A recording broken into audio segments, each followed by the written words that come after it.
waliwo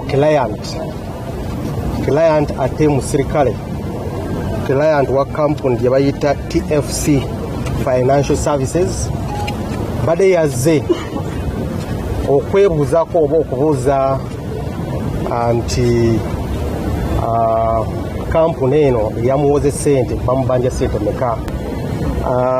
Kati ngeri yazze ng'agamba nti ayagala banka, waliwo banka ayagala kugulawo looni eno ne bamubalira ssente, ndowooza tamatidde ne ssente gye bamubanja, n'ageezako okuwakana ye n'afuluma n'agenda.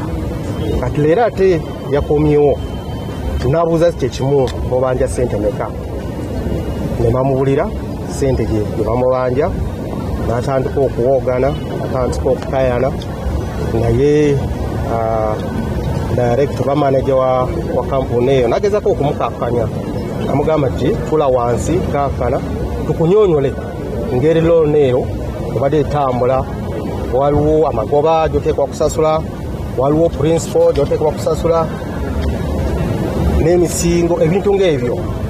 Naye ye ndowooza badde yekyaye kusooka yakuba amasasi.